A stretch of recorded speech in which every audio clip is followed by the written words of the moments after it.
Hello tout le monde, j'espère que vous allez bien, j'espère que vous vous portez bien. Moi je vais super bien.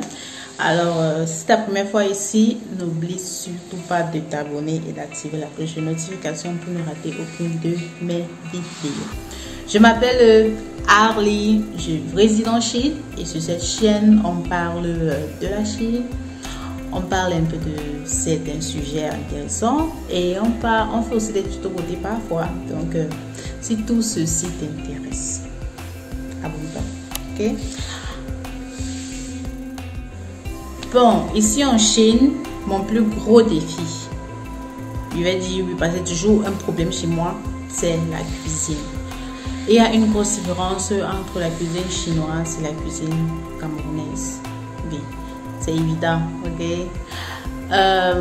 Déjà que pour que je m'adapte à la cuisine chinoise, ça a été un gros combat. Je ne suis pas encore complètement adaptée. Il y a certains repas chinois que je ne touche pas, je ne mange pas. Et aussi la manière de cuisiner, la manière de cuisiner, genre, c'est un peu bizarre. Nous en Afrique, surtout au Cameroun, on a l'habitude de prendre du temps pour cuisiner. Genre, on prend du temps, on prépare bien la nourriture, vous voyez? Et nous avons même certains repas qui font même 2 heures au feu. Pourtant, le chinois, il peut juste cueillir quelques légumes là, il bout, il mange. Ce qui est quasiment impossible chez nous. Donc, ça, c'est une difficulté que j'ai rencontrée, que je rencontre toujours jusqu'à présent. Et il y a aussi certains repas chinois que mon ventre ne supporte pas. Je me souviens, il y avait une fois, j'avais mangé, je ne sais pas comment on appelle ça. En Chine, on appelle ça hua menji. J'avais mangé, c'est du riz avec une soupe de poulet. Une soupe de poulet, un peu façon là, j'aimais beaucoup ça. Oui, donc je mangeais ça like. Mais je mangeais, ça me faisait toujours mal au ventre. Je me disais que ça devait passer, vous voyez. Donc ça me faisait mal au ventre, après ça passait. Mais un jour, j'ai mangé. Ça m'a fait mal au ventre. Ce n'est pas passé. Je me suis retrouvée à l'hôpital sur une table d'opération. Donc, ce genre m'a opéré, donc j'ai arrêté de manger ça. Je fais très attention à ce que je mange ici. Et je mange très rarement dehors d'ailleurs. Donc je mange camerounais en Chine. Oui, c'est difficile, c'est coûteux, mais je mange camerounais en Chine. Parce que les repas chinois là, et je préfère cuisiner. Je préfère cuisiner moi-même. J'évite de manger dehors. Parce qu'en Chine, on mange plus dehors. Okay? Il y a les restaurants partout. Donc, ils mangent plus dehors et cuisinent très rarement. C'est juste une culture comme ça. Mais pour moi, je préfère cuisiner. Donc, c'est ça. Une autre difficulté, c'est au niveau des relations. Je vais bien parler, autant bien relations amoureuses que relations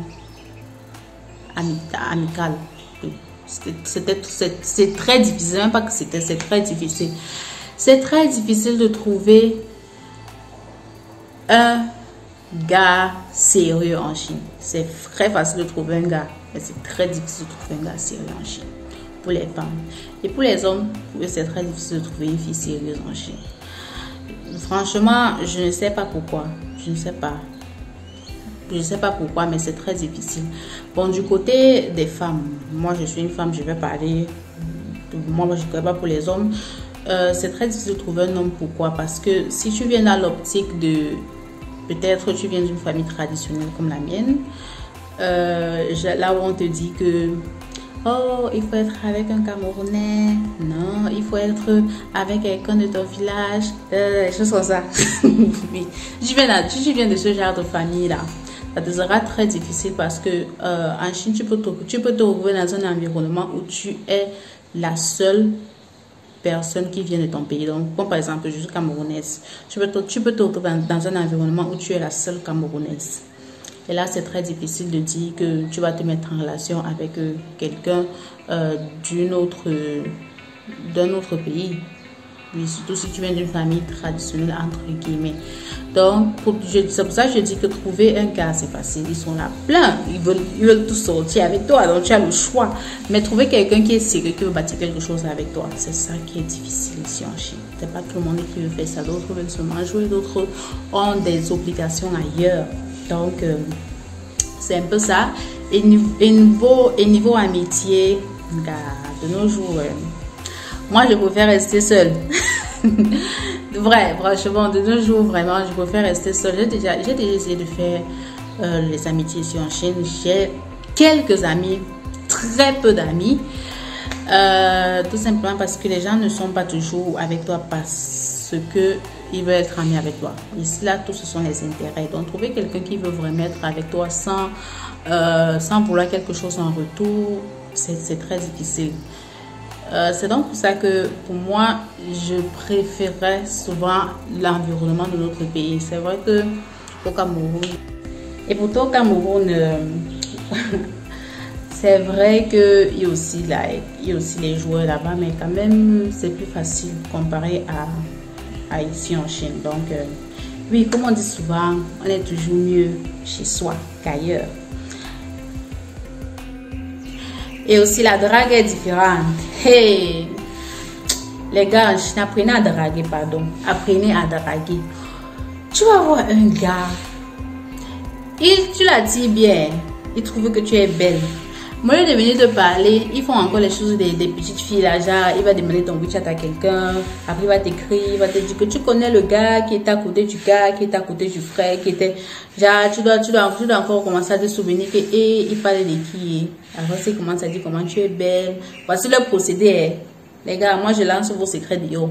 Je parle maintenant surtout aux nouvelles qui viennent d'arriver là. Parce que vous êtes leur cible maintenant. Voici le procédé. Il va te chatter sur WeChat, vous allez causer, ensuite il va t'envoyer ses photos, il va dire que me voici, tu vois comment je suis beau. Il va t'envoyer peut-être les photos de son appartement.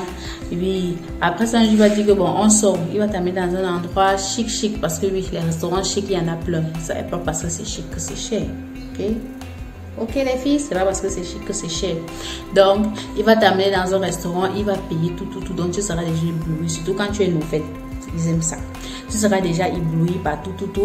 Ensuite, il va commencer à dire que tu es sa copine. Ils vont faire comme si tu es sérieux. Dès qu'il obtient ce qu'il veut là, il commence maintenant à faire des manières. Oui, ça c'est leur procédé ici en Chine, dans les nouvelles là. Ok, faites attention. Et les gars, apprenez à draguer. Ça c'est pas la drague. C'est pas comme ça qu'on drague une fille. Vous faites les choses de la maternelle ici là. Si tu veux une fille, va voir la fille. Tu dis que ma chérie, tu me plais. Oui. Tu causes avec elle, va directement, arrêtez de faire les choses des enfants que vous avez peur là. Va directement dire ce que tu veux. Vous causez bien. Ensuite, vous entendez, vous allez sur des bonnes bases. C'est comme ça qu'on fait.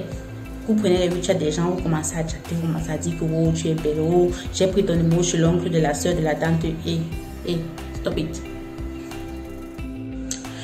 Et une autre différence qui m'a le plus choquée, une autre difficulté aussi, c'était une grosse difficulté chez moi, c'est la langue. Je ne parle pas de la langue chinoise ici, je parle de la langue anglaise.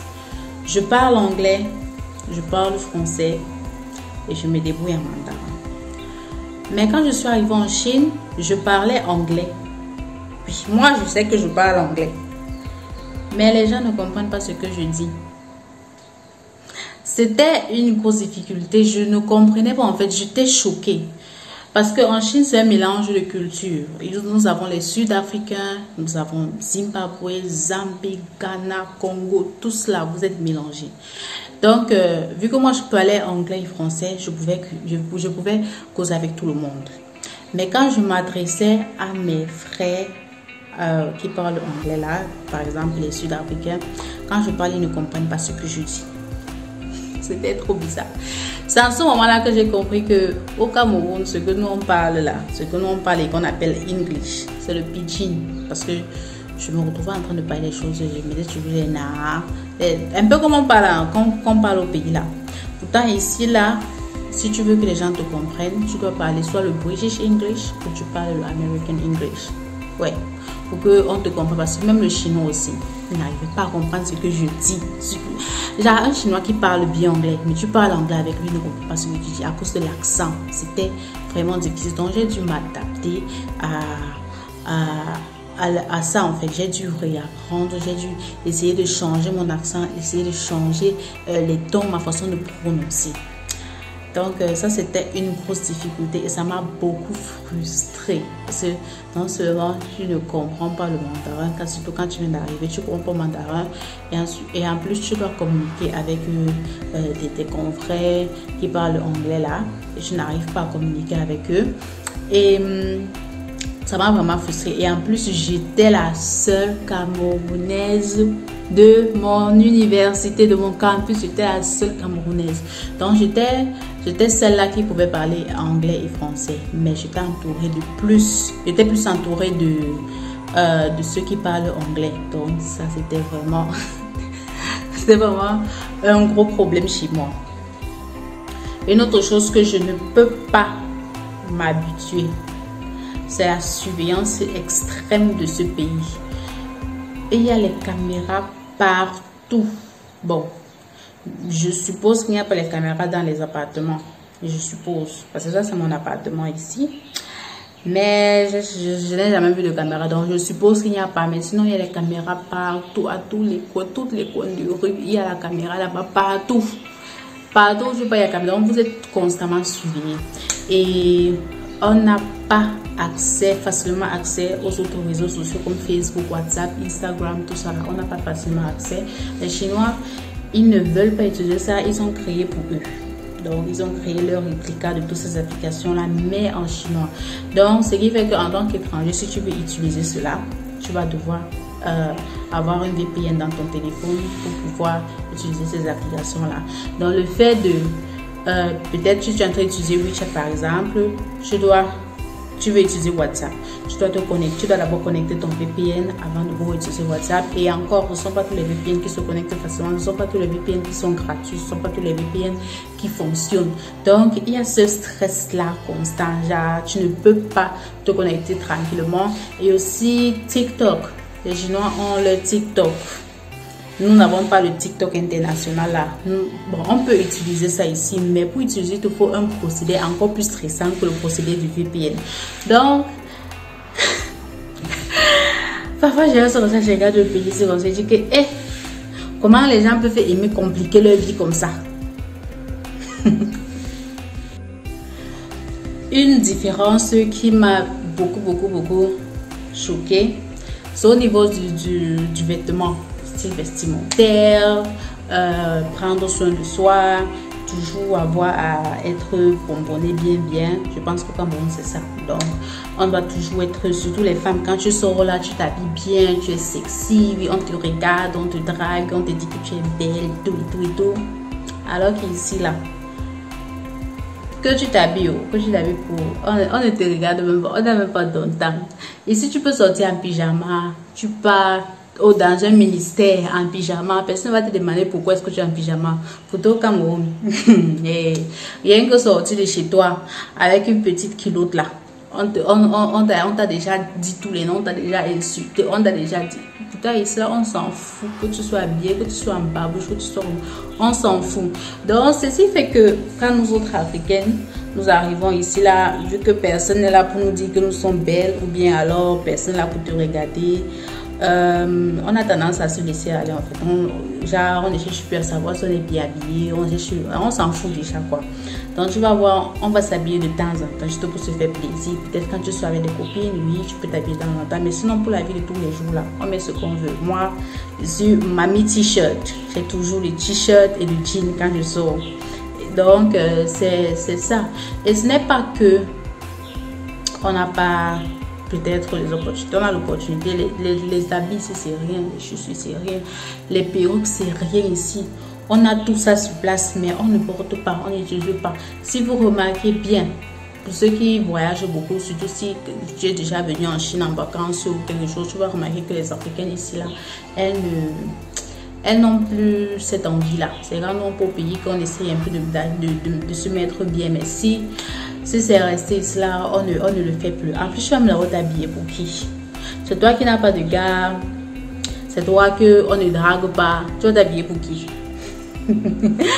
Si vous remarquez bien, celles qui s'habillent vraiment, celles qui sont toujours sur le 31, ce sont celles qui sont en couple là, surtout quand le couple vient, quand vous venez encore de vous mettre ensemble là, oui, j'essaie de t'habiller, mais quand vous durez déjà ensemble, vous commencez à vous négliger vous deux. Vous savez que quand on commence la relation là, au départ là, chacun fait semblant d'être ce qui n'est pas, mais quand vous durez ensemble, c'est là où chacun sort son vrai visage. Donc, oui, c'est un peu ça, mais sinon, ici là, on oublie. Oui. Moi, je suis championne numéro 1. Quand il est arrivé ici en Chine, là, moi, j'essaie toujours de bien m'habiller. Quand on dit peut-être que l'école doit aller visiter un musée, elle va se pomponner, elle va s'habiller. Maquillage, tout. Quand j'arrive d'abord, tu vois que tes camarades n'ont même pas pris le temps même de chercher à mettre un bon vêtement sur eux. Toi, tu te sens déjà comme l'inclus comme la paria du groupe. Donc, tu vas seulement t'adapter. Donc, c'est un peu ça qui m'a un peu choquée. Mais sinon, ça va. Et la dernière chose qui est évidente, c'est au niveau du transport. Ici en Chine, c'est ça qui m'a beaucoup plu. Parce qu'au Cameroun, c'est soit le moyen de transport plus commun, c'est la moto. Ensuite, il y a le taxi. Après, il y a le bus. Pour les plus riches, il y a l'avion. Et le train, le bateau, oui. Mais les plus communs, moto, taxi. Par contre, en Chine, tout est commun. Que ce soit la moto, que ce soit le taxi, que ce soit l'avion, que ce soit le train, que ce soit... Tout est commun. Là, c'est tout. Donc, nous sommes tous habitués à nous déplacer par ces moyens-là. Donc, c'est trop cool. Ensuite, il y en a pour tous les budgets. Que tu sois riche, que tu sois pauvre, tu peux te déplacer d'une ville à une autre sans problème. Il y a toujours un moyen de transport adapté pour toi. Le moyen de transport le plus commun ici, là, c'est le TGV. Une chose que je dois vous dire, c'est qu'à chaque fois que je suis à la gare, je vois le train là passer à la vitesse que ça passe pas à la gare. Je suis seulement... Je ne sais pas comment expliquer ça.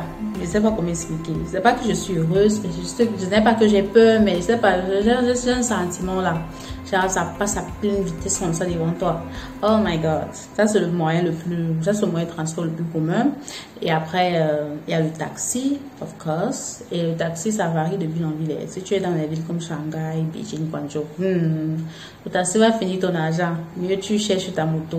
Oui, et quand je parle de moto, ici, au Cameroun, nous avons les gens qui conduisent la moto. C'est genre, quelqu'un peut avoir sa moto là. Tu peux te déplacer d'un point à un point, mais tu payes la personne de dépose. Mais par contre, en Chine, tu as la possibilité d'acheter ta moto et puis tu te déplaces. C'est tout le monde qui peut avoir la moto ici, hein, tout le monde. Si tu peux conduire, c'est bon. Et ce ne sont pas les motos compliquées à conduire là, ce sont plus les scooters, on va dire ça comme ça. C'est un truc commun. Si tu veux pas la moto, tu peux te payer une voiture. Oui, et encore, il faut passer la licence qui est en mandarin. Ok? Donc, ça, c'est une chose qui est bien différente de mon pays, que j'apprécie d'ailleurs. Oui, j'apprécie énormément. Et aussi, niveau sécurité, c'est vraiment sécurisé. C'est vrai qu'il y a les caméras partout qui font un peu creepy, mais je pense que c'est aussi grâce à ces caméras-là que nous sommes en sécurité ici. C'est grâce à ces caméras-là que tu as la possibilité de sortir à n'importe quelle heure sans te faire agresser, sans que rien ne t'arrive. Donc, c'est un peu ça. Ok, guys, on est à la fin de cette vidéo. Ok, j'espère que ça vous a plu. Si ça t'a plu, eh bien, lâche un petit like là et abonne-toi pour ne rater aucune de mes vidéos. Je sais, la semaine passée, je n'ai pas posté. Je sais.